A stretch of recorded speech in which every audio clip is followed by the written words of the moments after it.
Most of the songs we heard her sing, particularly in her early years, we could feel the pain, we could feel the hurt, we could feel her backsets and setbacks in life. We could feel her heartaches and heartbreaks in life because they met our heartaches. They met our backsets, our setbacks. We could feel that when she sang her song. Natural Woman, Ain't No Way, all of those songs that she sang. I'm not saying negatively about Dr. Franklin because I went down that same road. There's no need of me standing up here trying to make you think that my life has been squeaky clean, because it hasn't.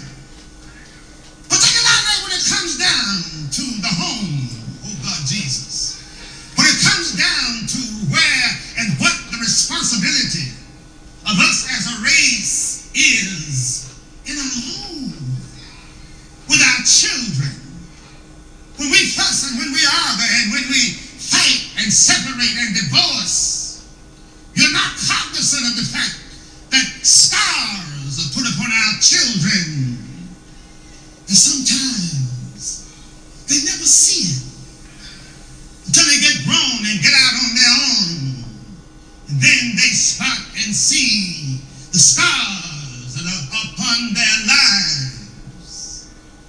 But shift here with Dr. Franklin's situation as we look here at what he did with his children, where we are with our children.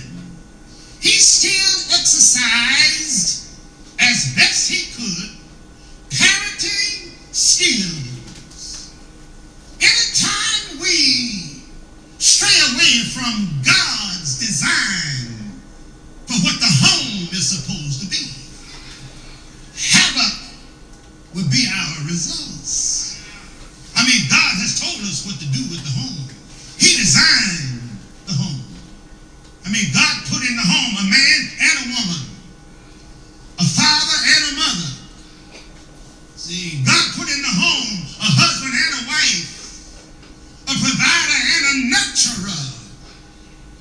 The provider is to provide for the home, man's responsibility. The woman is to give nurturing, which means her role is to give the child love, affection that prepares him or her for love and affection when they get out of the home. And whenever a man is not there and the provisions are not made for the home, and whenever the mother is not there and the child doesn't learn how to nurture and be loved and thereby love, the womb is to the child before birth what the home is to be to the child after birth. And whenever you take a foreign object and you put it into the womb before that baby is born, that's abortion before birth.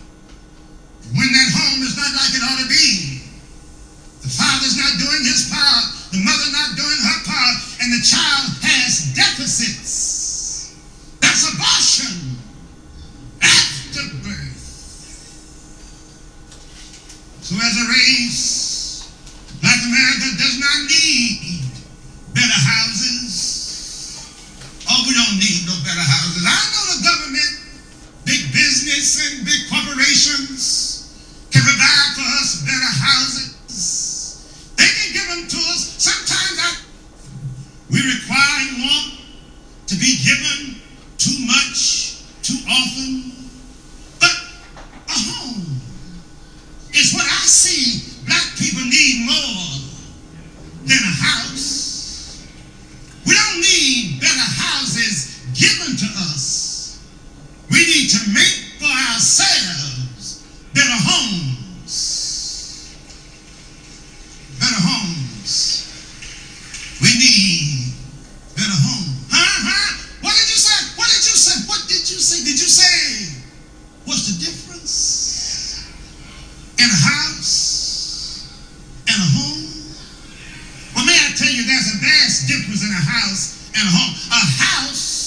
is structural, but a home is spiritual. A house is man's master design, but a home is God's divine design. A house is a place of work, but a home is a place of peace. Oh God, keep my mind today, Jesus. A house, it gives credit, leverage, and tax benefits, but a home gives neighbors, family, and community. A house has a 10, 15, 30-year mortgage, but a home has lifetime memories. God is in a home. Hell is in a house. No wonder nobody ever sings house, sweet house, but we always sing home, sweet home. So Dr. Franklin did not allow himself to be cramped into his daughter's future based on what he saw, not based upon what he thought. When he saw what his daughter had in her, he put her on a foundation so that she could rock steady, baby. That's what he did. Sometimes we mess up our children when we force them to do and be what we want them to be. God does not give our children to us. God gives our children through us. It is to be our responsibility to bring them to where God has destined them to be. So Dr. Franklin did a super fantastic job in making sure that his daughter had the kind of life in terms of her career.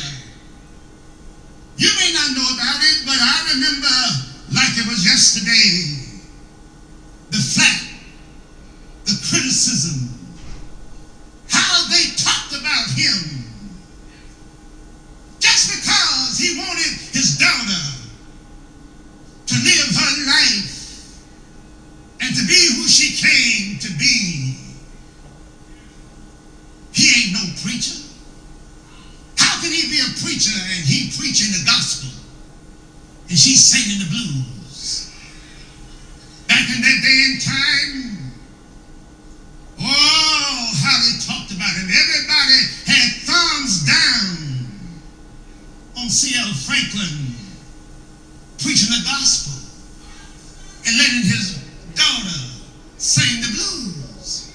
I saw it with my own eyes. I remember it was in 1960 in Memphis, Tennessee, at Ellis Auditorium.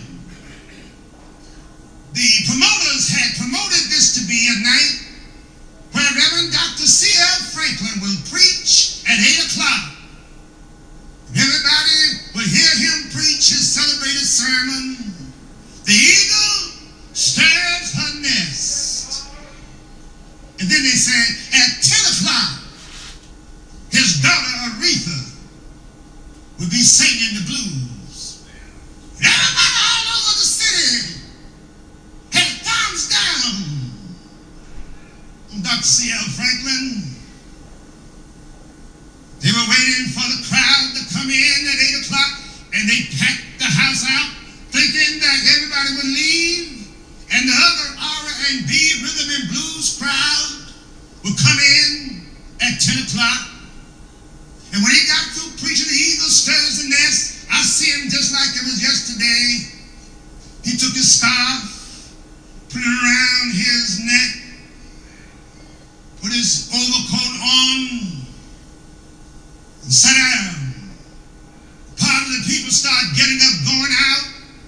Other crowd was coming in, and there was pure commotion and confusion. And when he sensed how confusing it was, this parent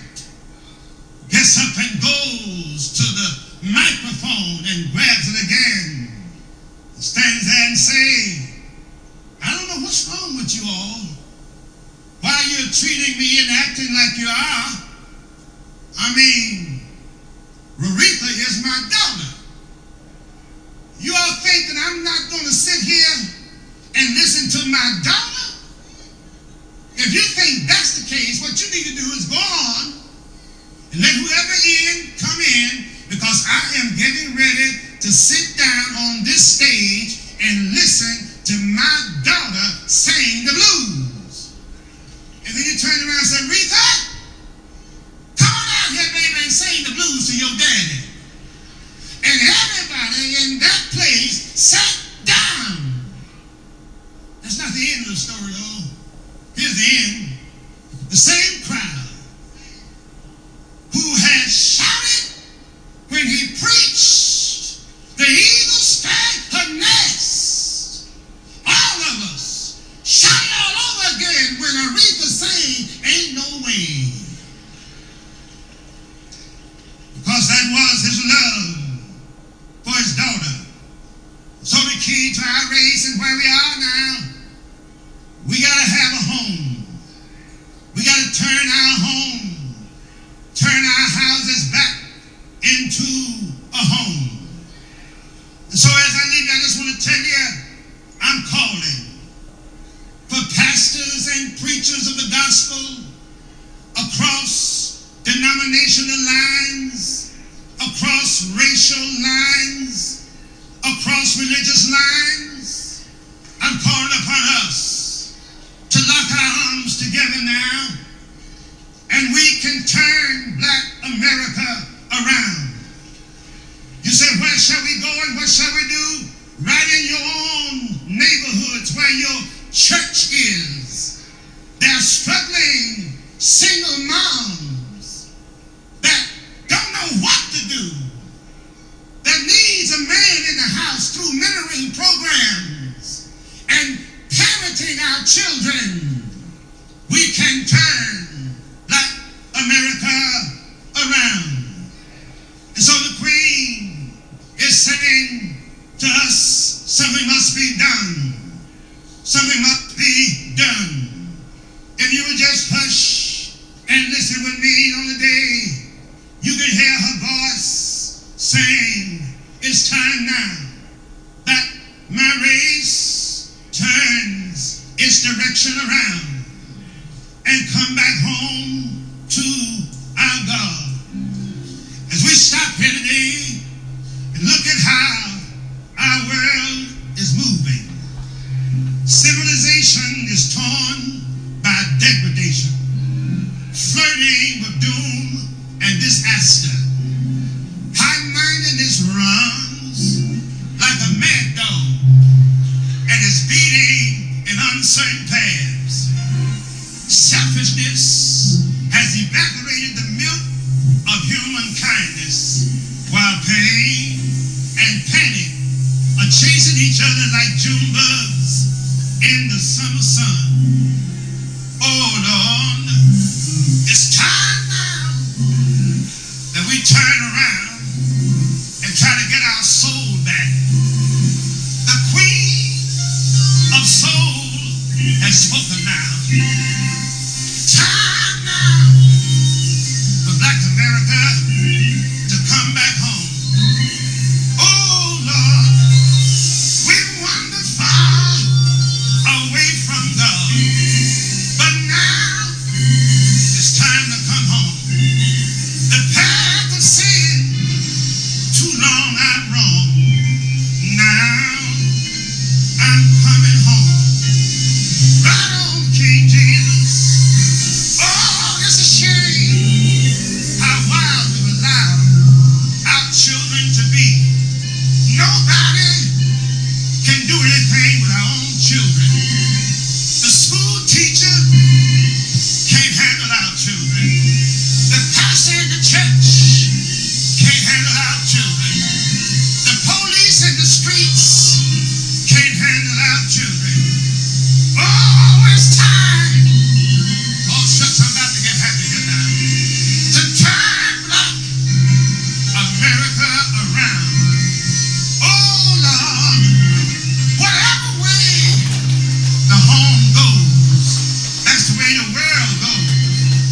hear what I'm saying?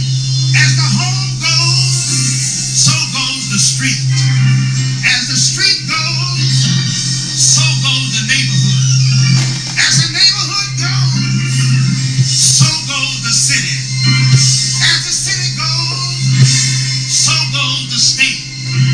As the state goes, so goes the nation. As the nation goes, so goes the world. Right on, King Jesus. I heard somebody say a long time ago, what the world needs now is love, sweet love. I don't believe that, children, because it's so hard to love somebody and know that they hate you.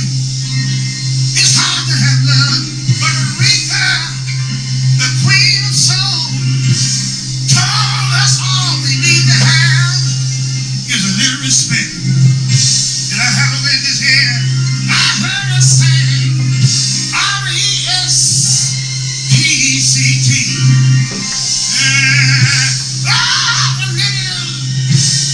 Have a little respect. Ooh, just a little respect. Congress needs to respect each other.